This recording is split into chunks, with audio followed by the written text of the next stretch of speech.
Now that we have all the organizational elements kind of mapped out in some terms for this case, let's start to think about the analysis. So again, let's start with the first era of Mayor Washington.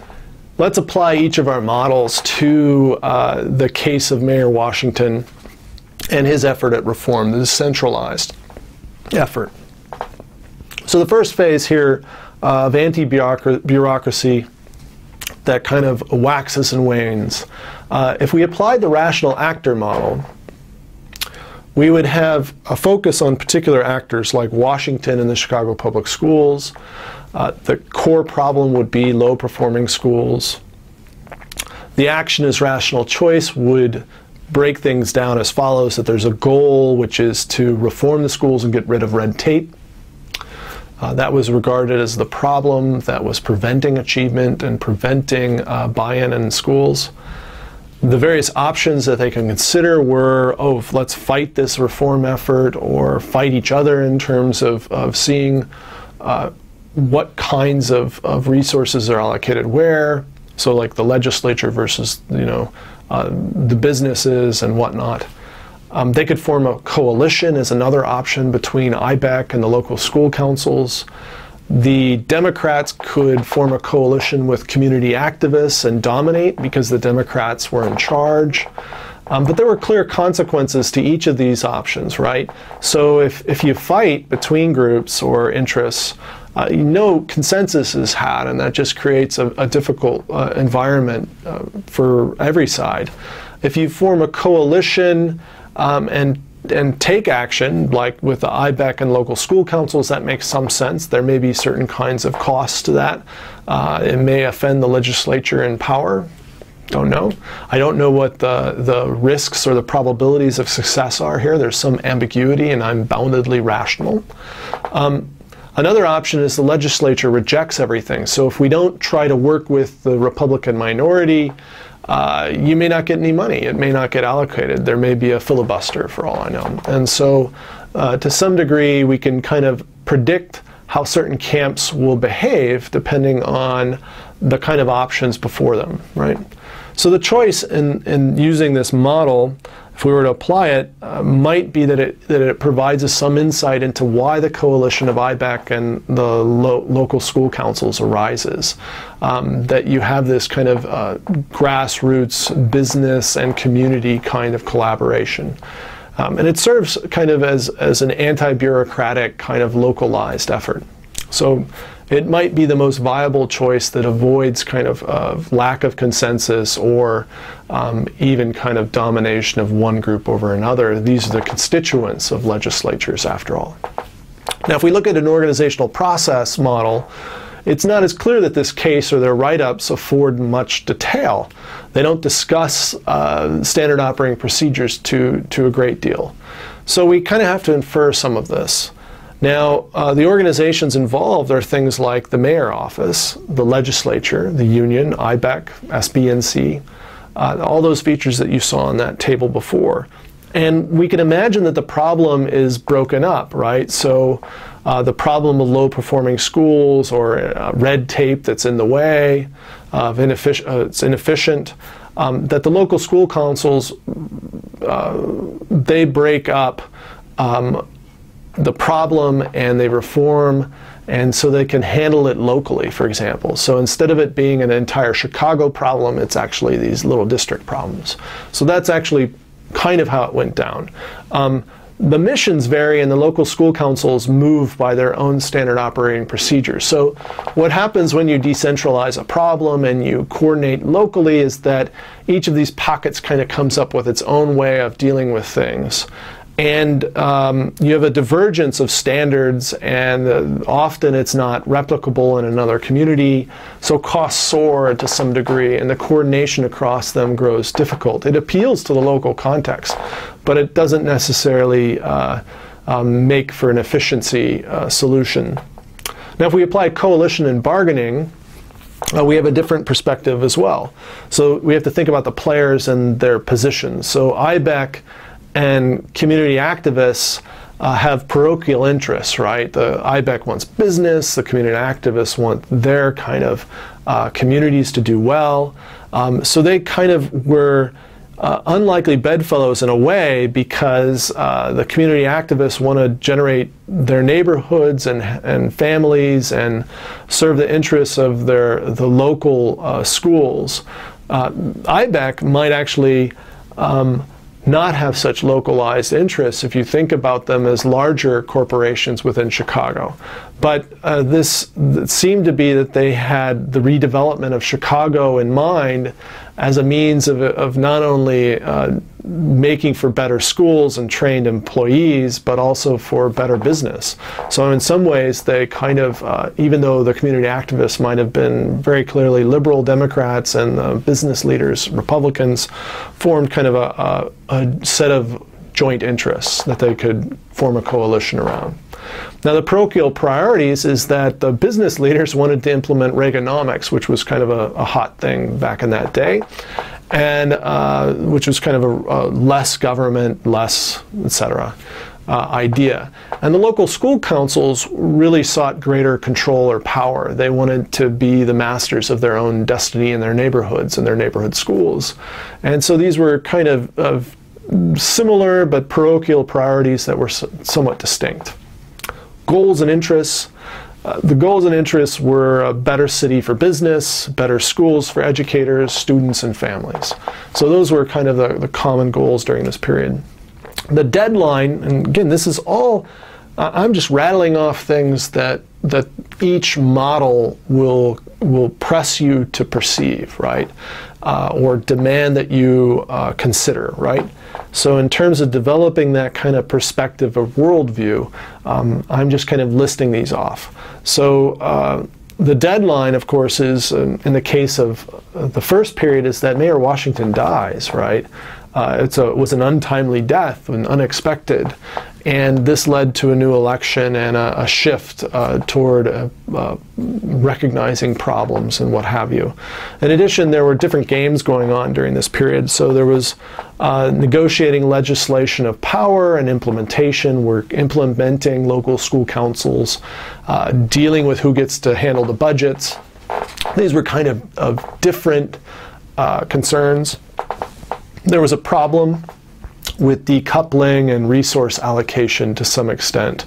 So decoupling from power and regulation, and then resource allocation of funds, right, and implementation. So there was this kind of series of distinctive games that one might have been more prepared for, like power sharing and legislation of power, but not prepared for the implementation and the fact of assessing or seeing whether these local school councils, the coalition, actually was effective in making the schools better performing. So they seem to be better in that first phase than the latter. So let's consider Mayor Daley's era as well. So here we have managerialism, right? So of course Mayor Washington dies, and then we have this election, and Mayor Daley comes into office, and at the same time the legislature in Illinois turns Republican, et cetera, and all kinds of other problems, like a fiscal crisis is occurring in Illinois and for Chicago at that time. And so they had to decide where to put their dimes and what would be the most effective means. So if we took a rational actor view here, Daley in the Chicago public school system was centralized, so it's much more of a unitary actor. The problem was the schools are broke and they're not very good in spite of having these decentralized structures. So as a rational choice model, the goal is to reform them for results and accountability, to make them better. Right, and Daley's options were he could coordinate with business and dominate. He could fall back on the prior alliance between local school councils, etc. And the consequences of each choice or each kind of option was different. So, you know, if he gets kind of certain options, he'll get money. He might be able to take action. If he falls on the prior alliance with local school councils, the legislature might reject his ideas or his efforts in the Chicago schools, and no action is taken without funds. So it was clear that he had to do some kind of distinctive coalition or distinct kind of decision here. And the choice was obvious to go with a more centralized coalition with business leaders and a means of accountability that was more efficient and managerial than a local decentralized school council effort. Now, the organizational process model, of course, had all kinds of organizations involved. So if we apply this kind of model here, we start to see things very differently. The business leaders, of course, fell back on their own standard operating procedures. That's where they came up with managerialism, right? They didn't adopt the perspective or the standard operating procedures of the school system. Instead, they adopted the kinds of procedures they used for managing businesses, right? And so they basically fell back on standard operating procedures they were familiar with. There is a disconnect in the view of standard operating procedures, or an error in using them. So this kind of creates problems. So the educators didn't understand the standard operating procedures that business leaders wanted to impose on the education system.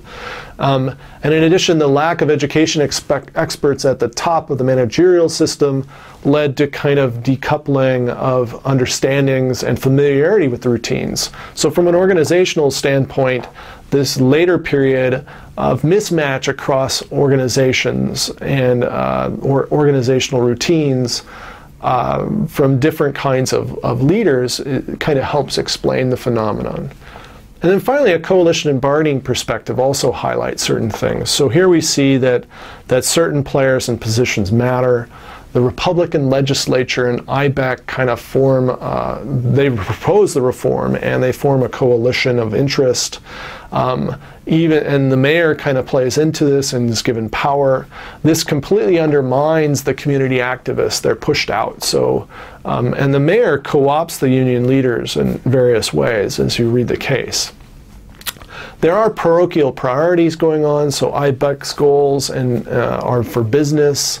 And they're concerned with an economic model. They feel that an educational model and community activism failed, so that this new model should work. So they impose and regulate. But as the environment and power shifts, so does the emphasis on different goals. So, in each phase, when there's an election, you see the mayor fall back into more parochial interests, and then once it's over, this kind of other kinds of groups, parochial interests come into play. So there's a little bit more of a dynamic. It's not just an organization as an actor, it's an organization as having shifting interests depending on the timing and the parochial interests of those leaders. So the deadline, of course, here using coalition and bargaining are these different elections, contract renewals, fiscal years when the budgets get done. Those things kind of have these punctuated effects on relationships and interests, right? Now the game, there's various games at foot, like how people will bargain with each other, right? That's the kind of idea of coalition or the bureaucratic politics model. So what we see is in the initial period is that the game is to gain power, that the legislature wants to form this kind of reform that will change the system for the better and centralize authority, and if they give money to the mayor, that they can hold the mayor accountable, and if he fails, he can be stopped from re-election, etc. In the later phase, decoupling actually helps. So instead of linking things closely in the first phase, now in the second, because if things don't go well, if they don't show results that will fit the accountability model, they start to hide it. And this starts to reveal that the business model is flawed, so they try not to show that, and through interactions with the media and press reports, they try to withhold certain kinds of information that might show that the model was not as effective. And that's for parochial interests. The mayor's trying to get reelected, so are politicians. And so it's not just a matter of meeting the goals or enacting standard operating procedures that fit different groups. Now it becomes adapting the kind of implementation for different purposes and the reporting of their accomplishments for different purposes than maybe are the shared goals of all the actors in that coalition or in that group. It may fit certain ones at certain times more than others. So each model kind of has an applicability here. And if we line them up again, we can see kind of how they all compare and which one seems to have certain narratives in certain eras over others. So again, we come to this question of which works best. And I think this is a great case where we can use the forum of the course to ponder this question. You know, we can ask things like, does the rational actor work better in a centralized phase like dailies? Or does the rational actor model only superficially apply, and most of the decisions followed an organizational process model of heuristics and routines? For those of you taking the advanced track of this course, you'll get the chance to review a series of papers or grade them that actually apply theories to this case, the case of the Chicago Public Schools.